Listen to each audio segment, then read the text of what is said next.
Usisahau kusubscribe, like na kucomment. Kanuni za chama zimeweka utaratibu kama kiongozi ana jambo juu ya kiongozi mwingine, anatakiwa awasilishe malalamiko kwa chama na ushahidi wake, alafu chama kichukue hatua kwenye vikao vya chama au awasilishe malalamiko kwenye vikao vya chama.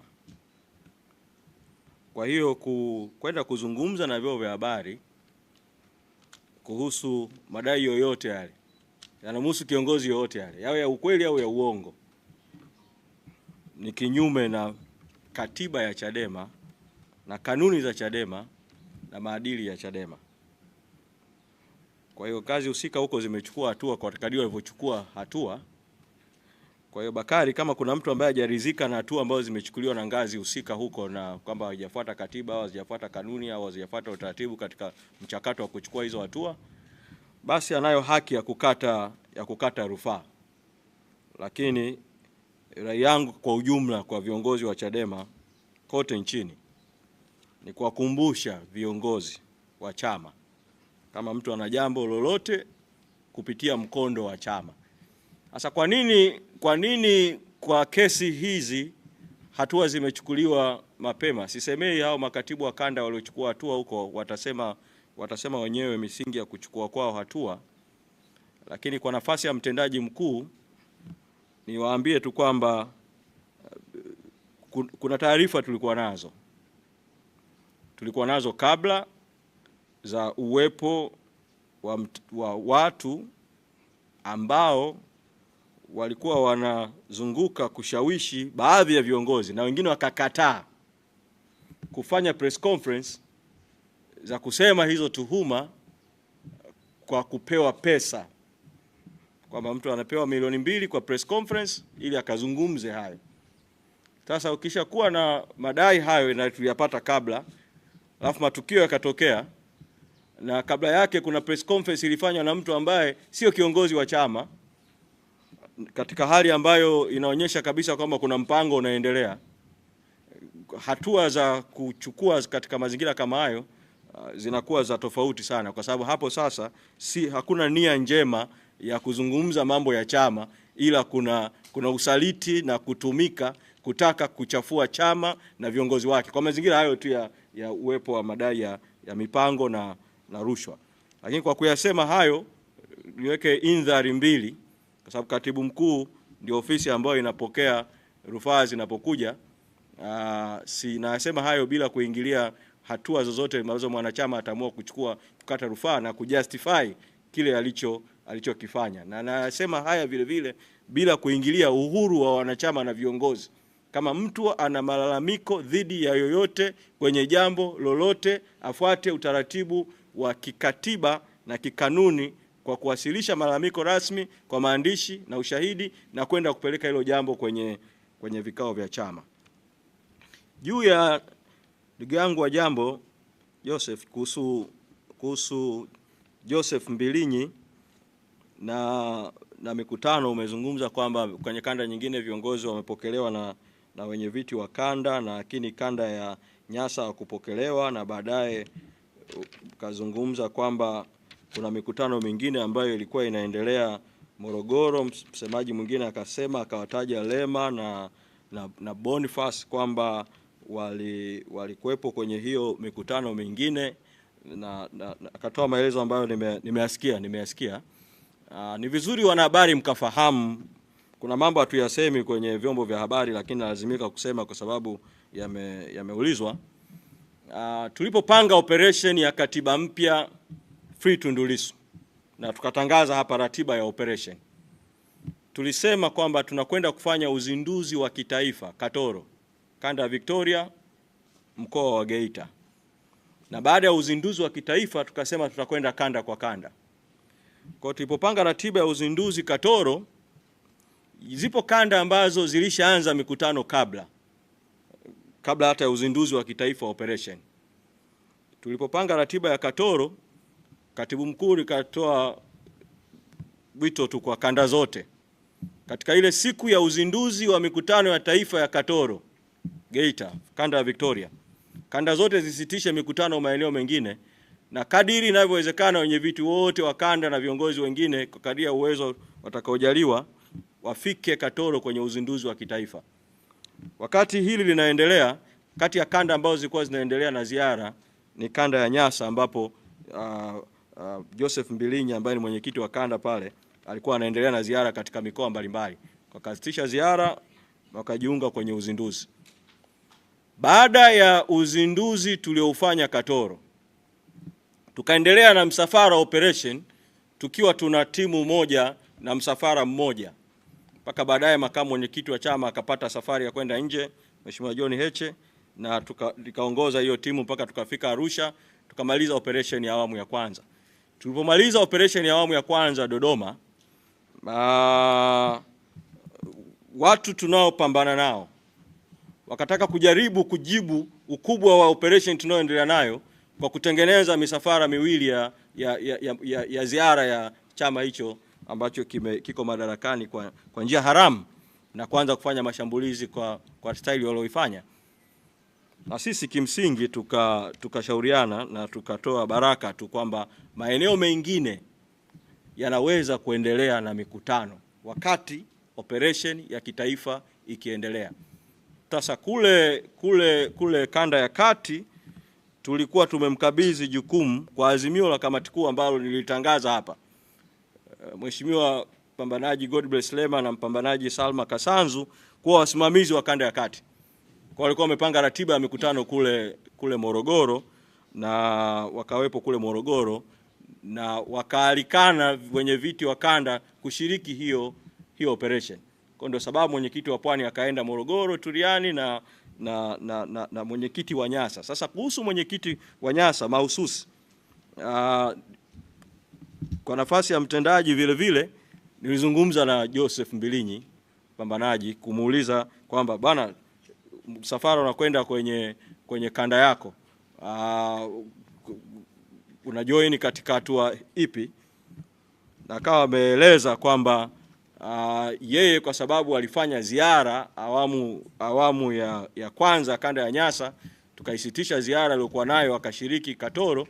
Aliona kwamba timu iliyokuwa inakwenda Nyasa inaweza kuendelea mapambano Nyasa bila uwepo wake, na yeye kwa sababu amealikwa Morogoro na kushiriki operation, basi atakwenda kushiriki Morogoro. Kwa hiyo hayo ndio maelezo ambayo Joseph Mbilinyi alinipa juu ya sababu ya kuwa Morogoro na kutokuwepo Nyasa.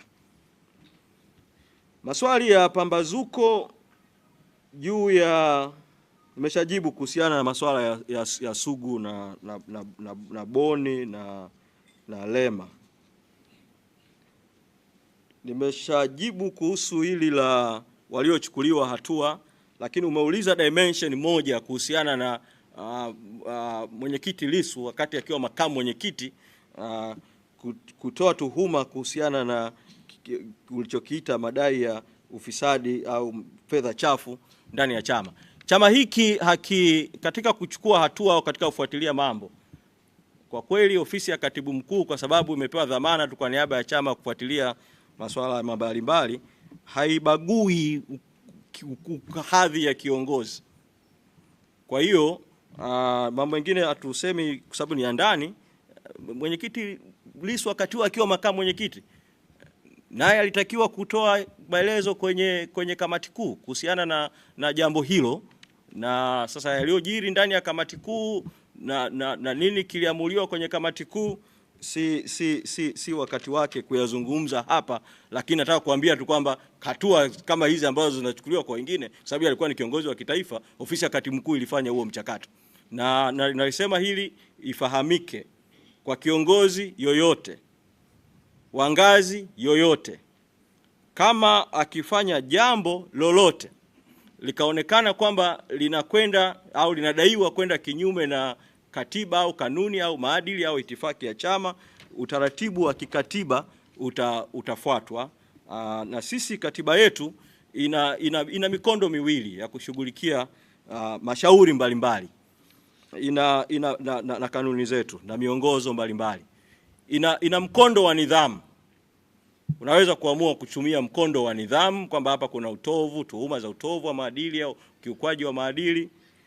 Lakini vile vile kuna mkondo wa usuluhishi, upatanishi na katiba na kanuni. Katiba imetoa mamlaka ya kuundwa kwa mabaraza ya chama, na kanuni na miongozo imeweka baraza la wazee wa chama, na baraza la wazee la chama ndani yake kuna chombo kinachoitwa caucus ya wazee.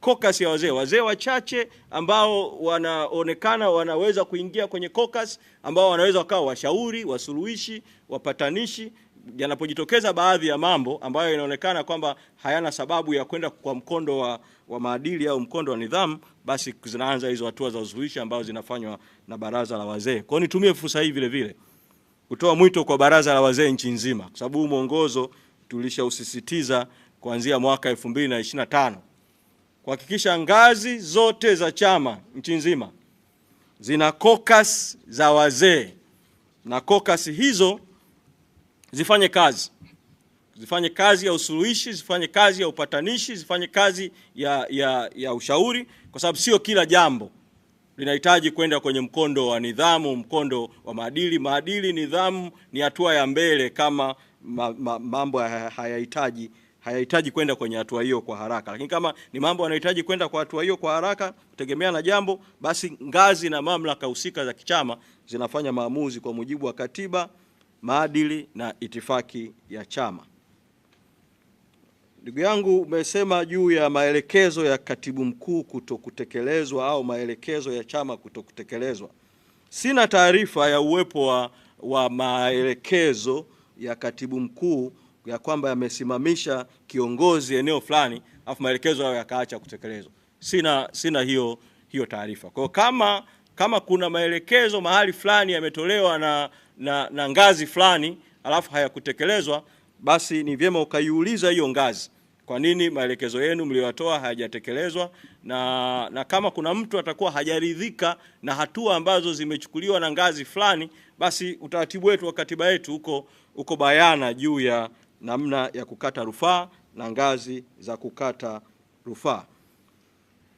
John, umeuliza kuhusiana na azimio la pili juu ya operation inaanza lini.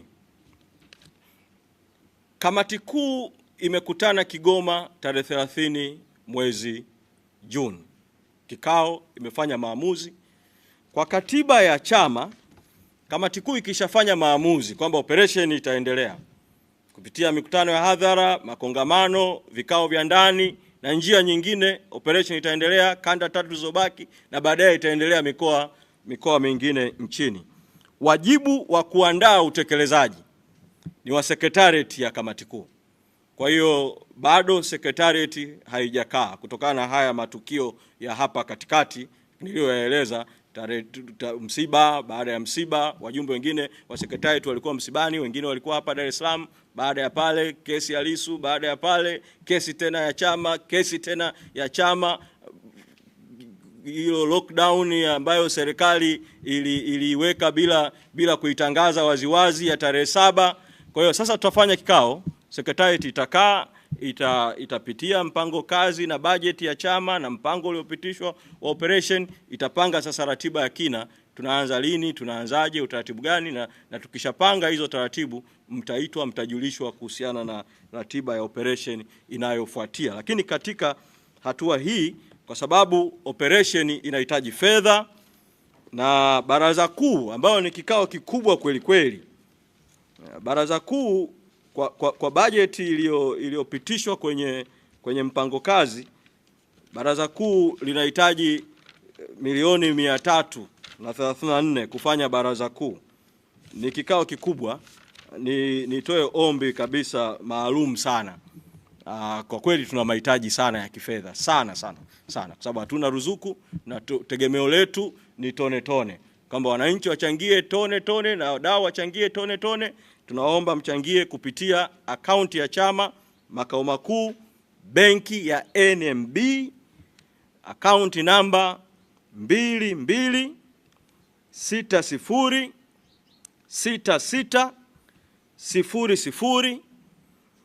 2260600140. Inaitwa Chama cha Demokrasia na Maendeleo. Narudia tena, NMB Bank, account number 22 60 66 00 140, au namba ambayo imezoeleka ya M-Pesa, jina litasoma Chadema Headquarters, namba ni 0744 44 69 69. Sasa kuna swali limeulizwa kwamba mnasema watu wachangie. Je, fedha ziko salama? Matumizi yakoje?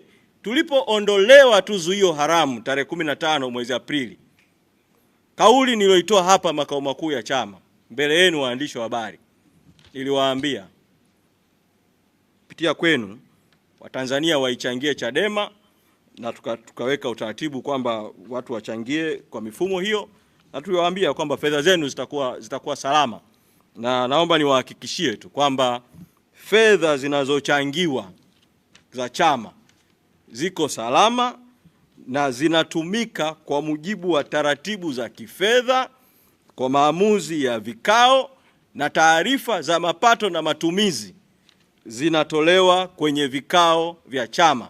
Na kikao kilichopita cha kamati kuu, pamoja na mengine kwa sababu ya maazimio ambayo tumetangaza kwa umma, lakini kikao kilijadili vile taarifa ya katibu mkuu ambayo ilihusisha vile taarifa ya fedha ya chama, na hakukuwa na swala lolote juu ya matumizi ya fedha ambalo linaweza kutumika na muuliza swali kusema kwamba kuna jambo ambalo inahitaji hatua zozote zile. Kwa hiyo mambo yako sawa sawa. Na kwa pesa ambazo zinakusanywa mikutanoni tone, utaratibu tuliouweka kama sehemu ya kuhakikisha matumizi ya fedha yanazingatia, pamoja na kuwa fedha zinakusanywa mkutanoni pale na kwa uwazi kiwango kinatangazwa pale mkutanoni, maelekezo ni kwamba ili pesa zitumike lazima kwanza ziingizwe benki. Kwa zinakuwa banked ili zitoke sasa. Kama zinarudi kwenye operation kwa ajili ya mafuta, zinarudi kwa utaratibu wa kuingia kwanza kwenye account ili kuhakikisha kwamba kuna accountability. Na ili pesa itoke kwenye account ya Chadema, manake haya mambo yanazungumzwa bila watu kufahamu utaratibu wa kifedha wa chama. Katibu mkuu ni afisa masuhuli wa chama. Na utaratibu wetu wa kibenki makao makuu ya chama, kuna kategori mbili za watia saini ili pesa itoke kwenye akaunti zetu za makao makuu za benki. Kategori ya kwanza yuko mwenyekiti wa chama na katibu mkuu. Sasa mwenyekiti wa chama yuko gerezani, kwa maana yake kategori ya kwanza yuko katibu mkuu. Kategori ya pili sasa ndio yuko mkurugenzi wa fedha na maafisa wengine katika kusaini. Kwa tafsiri yake ni nini? Pesa za makao makuu zinatoka zikiwa cheki imesainiwa na katibu mkuu wa chama, na mpaka sasa hakujawa na tuhuma zozote popote. Sasa tunaposikia kuna tuhuma zinarushwa kwa viongozi wengine kuhusu matumizi ya pesa za tone makao makuu, najiuliza kwamba hawa watu wanaelewa taratibu za kifedha na utaratibu wa kitaasisi kuhusiana na masuala ya fedha, au tuhuma zinatolewa tu kiujumla. Kwa mimi nasema tu kwamba ndugu yangu, fedha zinazochangiwa tone, pesa ziko salama na zinatumika kwa matumizi ambayo yako intended, na kwa kweli ni chache sana. Tunawashukuru Watanzania kwa kutuchangia kwa nguvu kubwa, lakini ni chache ukilinganisha na kiwango cha mahitaji tulichonacho. Kwa tunapita katika kipindi kigumu kidogo cha kifedha. Lazima tuambizane ukweli, na Watanzania ambao mna imani kubwa sana na Chadema, mna tumaini kubwa sana na Chadema, namna ya kuisaidia Chadema mojawapo ni kuichangia Chadema. Hata kama una hofu ya kuchangia wewe binafsi moja kwa moja, tafuta njia yoyote ile, imradi mchango ufike kwa Chadema, usaidie kwenye mapambano ya haki ambayo tunaendelea nayo. Sasa kuna jitihada zinafanywa za kutengeneza hii, unajua, mbali za ufisadi, una tuhuma za mauaji, chama kinachotawala kina tuhuma mbalimbali za ufisadi, kina tuhuma za mauaji. Kwa sasa wanajaribu kurusha tuhuma kwa Chadema ili pengine ama waseme tuchafuke wote, hii taasisi yenye imani na matumaini ya watu nayo ichafuke, au Watanzania wakate tamaa ya kuchangia. Kwa ile wimbi la kumichango kule ya tone na halaiki ya watu kuchangia kwenye tone. Sasa mbinu ya kudisturb ni tumia watu ambao nitatumia lugha ya Kiingereza wanaitwa agent provocateurs, kwamba tengeneza tuhuma, kuza tuhuma, tengeneza mkakati wa kusambaza, lengo likiwa ni kukatisha watu tamaa na kutengeneza mgogoro usiokuwepo na kutengeneza tofauti zisizo kuwepo. Na katika hili niwaombe sana wote wanaunga mkono Chadema, wote wanaopenda haki, wote wanaopenda demokrasia, wanaopenda mabadiliko, wanaopenda uhuru, ikiwemo wanaharakati wa mitandaoni, niwasihi sana, acheni friendly fires, kwamba watu tuna agenda inayofanana juu ya katiba mpya, tuna agenda inayofanana juu ya haki za watu, juu ya kutaka haki, ukweli, uwajibikaji kwenye mauaji ya Oktoba. Tuna agenda inayofanana kutaka free Tundu Lissu, mwenyekiti awe huru. Alafu hapo katikati watu wenye agenda zinazofanana wanaanza kushambuliana wao kwa wao.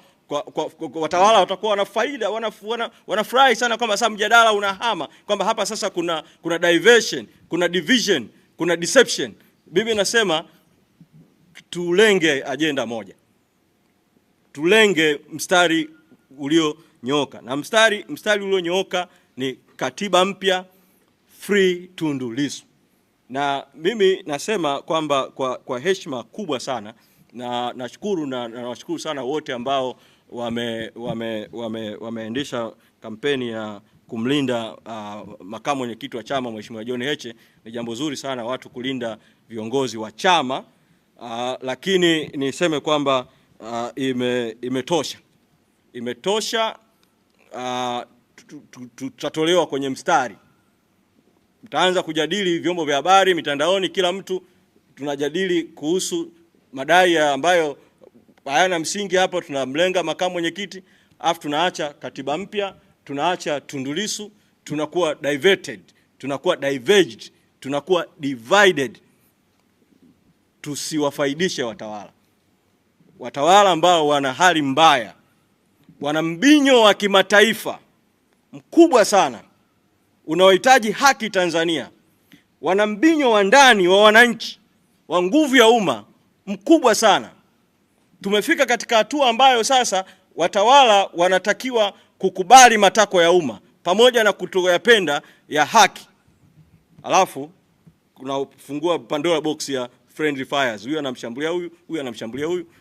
Mimi sitaki kwenda mbele zaidi ili na mimi nisingeingie kwenye mtego wa kurusha friendly fires, ila naamini wanaweza kusikia wasikie. Na katika hayo mapambano ya watawala kutaka kujilinda baada ya mauaji ya watu, kujilinda baada ya ufisadi, kujilinda baada ya uporaji wa uchaguzi, kuna watu wanaweza wakajikuta wanatumika kwenye proxy war bila kujijua. Mtu hajui tu, anarushwa agenda, anapewa agenda, anakimbia nayo, kumbe ni agenda ambayo inalenga kulinda mfumo batili na utawala haramu na utawala dhalimu. Kwa hiyo turudi kwenye mstari, katiba mpya, free Tundu Lissu, haki, uwajibikaji, ukweli, mauaji ya Oktoba, mstari wa tone. Tushikilie hapo mpaka kieleweke. Sasa kuna swali la Salum kwamba baadhi hawapendezwi na makamu mwenyekiti kuwa ni mkakati wa kumuondoa. Ni diversion tu nyingine, kuzungumza kitu kisichokuwepo na kutengeneza kitu kisichokuwepo, alafu kizungumzo mpaka na wewe ukiamini kama kipo wakati hakipo. Diversion, deception, division haina maana yoyote. Mimi nataka niwahakikishie tu kwamba sisi kama chama na kamati kuu ya chama na sekretarieti ya chama tunafanya kazi kwa pamoja. Kunaweza kabisa kuwa na tofauti za kimitazamo kwamba hiki tupite njia hii, hiki tufanye hiki, ni kitu cha kawaida tu. Lakini watu wanajadiliana alafu mwisho wanafikia makubaliano. Makubaliano ndio haya maazimio ya kikao niliyoyasoma hapa. Tukishakubaliana tunasonga mbele kwa pamoja. Na misimamo inayotolewa na kamati kuu ya chama sio misimamo ya mtu binafsi. Sio misimamo ya alipokuwa mwenyekiti Tundu Lissu, wala sio misimamo ya makamu mwenyekiti John Heche. Ni misimamo ya taasisi. Ni misimamo ya katiba ya chama na kanuni. Ni misimamo ya vikao. Kwa hiyo misimamo hiyo inalindwa na wote. Na hatujabadili msimamo wetu wowote katika lolote kuanzia mwezi Disemba, kuanzia mwezi Aprili na kuendelea. Juu ya dada yangu Upendo wa Azam, kumesainiwa maridhiano Zanzibar. Vipi kuhusu Tanzania bara? Ndio swali lako. Niseme kwamba nimefuatilia lile tukio la jana. Na naamini katika wakati mwafaka pengine chama kitalizungumza zaidi na hata viongozi wetu wa Zanzibar huko watalizungumza, lakini kwa namna nilivyolifuatilia nina machache ya kusema. Kwanza, ile kauli ya rais ambaye sisi hatutambui uchaguzi wake ya kusema kwamba wanaharakati wanafanya ugaidi ni kauli hatari sana ikiachwa ilivyo na watetezi wa haki kote nchini. Mimi nasema haya kwa sababu kutokana na 7 yaliyotangazwa huko mitandaoni, ninavyozungumza hivi sasa, kuna viongozi wa Chadema na wanachama wako vituo vya polisi bado, na wengine wamepigwa na kuumizwa. Geita kule kuna dada anaitwa Neema, kule Tanga kuna Nasra, kuna Rukia na wengine. Kule Mbeya kule kuna vijana wa Chaso. Dar es Salaam hapa kuna watu wamepigwa, wameumizwa. Katika kupigwa kwao walikuwa wanalazimishwa wengine wao kuandika maelezo kwamba walipanga vitendo vya kigaidi. Alafu wanalazimishwa kwa vipigo kutaja majina ya baadhi ya viongozi wa Chadema. Sasa kitendo cha matukio hayo kutokea siku chache kabla, alafu rais kutamka kuhusu wanaharakati na ugaidi, inatengeneza connection kwamba inawezekana kabisa kulikuwa na order ndani ya serikali na ndani ya mfumo wa vyombo vya ulinzi na usalama kubambika kesi za ugaidi kwa viongozi wa Chadema kwa malengo ambayo yanaleta maswali. Sasa hii behavior ya kuingiza neno ugaidi kubwa sana katika masuala ya kiraia ya watu imekuwa trend ya hii serikali. Mwaka 2021 baada ya Mwenyezi Mungu kumtoa Magufuli, Mwenyezi Mungu amlaze mahali pema, alipoingia Samia, Chadema ilipoanza tu ziara ya katiba mpya kwa makongamano ya ndani, rais akasema kuna chokochoko za katiba. Mwenyekiti Mboya akiwa Mwanza akakamatwa, akapewa kesi ya ugaidi kwa sababu ya katiba mpya. Sasa leo wakati nchi inazungumza katiba mpya, free Tundu Lissu, rais anarudia kile kile, kipateni ile ile. Ni ishara ya kwamba hakuna maridhiano, kuna tangazo la vita dhidi ya wanaharakati na by extension vita dhidi ya Chadema na viongozi wa Chadema. Kwa hiyo kuna unafiki uliofanyika Zanzibar wa kusema kitu tofauti na kufanya tofauti. Bibi nasema mazungumzo ni moja ya nyenzo ambayo sisi kama Chadema tunaamini katika kushughulikia matatizo. Tunaamini kwenye mapambano, tunaamini kwenye mazungumzo. Lakini sisi tumesema tunaamini kwenye mazungumzo ya dhati. Sasa tukasema tunataka mazungumzo ambayo kutakuwa na wasuluhishi huru, preferably wa kimataifa. Serikali inasema hatutaki mazungumzo, hatutaki wapatanishi, hatutaki wasuluhishi. Alafu kule Zanzibar kuanzia Novemba CCM kuna wasuluhishi, kuna wapatanishi Karume, Shein.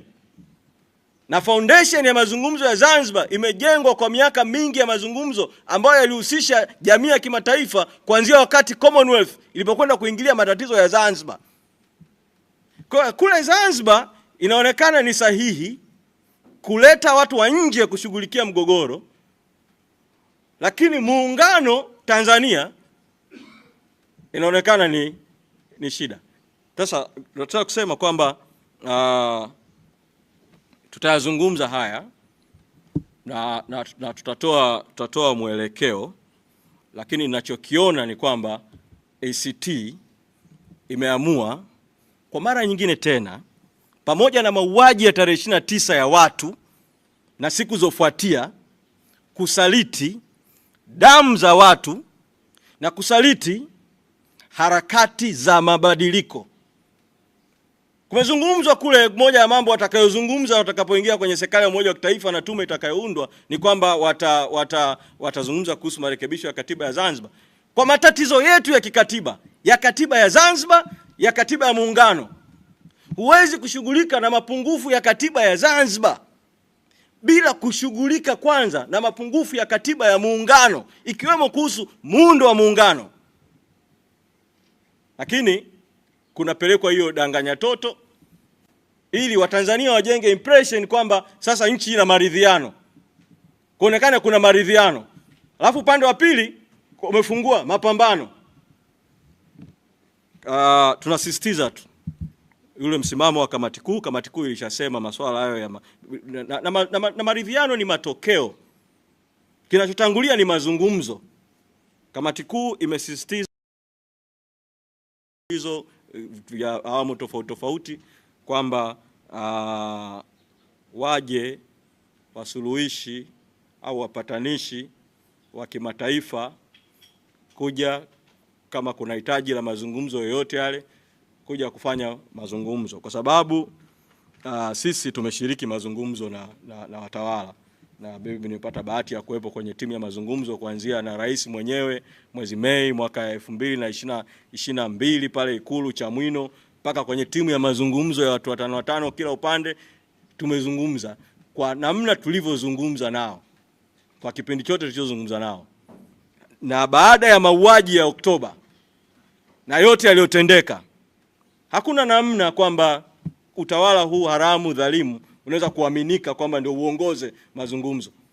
Kwa hilo ndio naweza kusema katika hatua hii. Kwa hiyo tunasisitiza tu kwamba tutaendelea na mapambano, lakini milango yetu iko wazi kwa mazungumzo ambayo yatakuwa mazungumzo ya haki. Sasa kule Zanzibar rais akarudia tena kutumia neno la Mungu, na ndio nitahitimishia hii hapa kwa swali uliouliza. Akanukuu Mathayo 5 kuhusu heri wapatanishi. Kwa hiyo ni kama vile wanasema watu ambao hawataki kupatana wana shida. Rais amesahau kwamba ukisoma Mathayo 5 kuhusu zile heri zote, kuna heri wenye njaa ya kiu ya haki, heri wanaodhulumiwa, wanaoonewa, kuna heri kadhaa. Sasa mimi ni waombe wanachadema na Watanzania kuendelea kuwa na kiu ya haki, kuendelea kuwa na njaa na kiu ya haki, pamoja na kuonewa, pamoja na kuumizwa, lakini tusonge mbele. Tunaamini mwisho wa siku haki itatimia. Na kwa ndugu zangu Waislamu, ile sura ya kwanza ile Al-Fatiha, kuna mstari mmoja huwa nikisikia huwa napenda sana kuusikia. Nasema Ihdinas siratal mustaqim, tuongoze katika njia iliyonyooka. Na kule katika Qur'ani kuna mahusia mengi kuhusu haki na kuhusu kupambana na ubatili. Na katika hadithi za Mtume Muhammad sallallahu alaihi wasallam kuna hadithi nyingi sana kuhusu, na moja hapo inasema jihadi iliyo bora ni kusema ukweli kwa utawala dhalimu. Na inazungumza kuhusu unafiki, kwamba mnafiki ana sura mbili na sifa zake ni tatu: akisema asemi ukweli, akiahidi hatimizi, akiaminiwa anasaliti. Tusiingie kwenye mtego wa kubariki unafiki, tubaki kwenye mstari ulionyooka. Katiba mpya, free Tundu Lissu. Ukweli, haki, uwajibikaji, mauaji ya Oktoba. Tone, focus pale, istikama, focus pale. Naamini kuna siku kitaeleweka. Asanteni sana. Ili kwa wa kwanza kupata habari zetu, tafadhali usisahau kusubscribe, like na kucomment.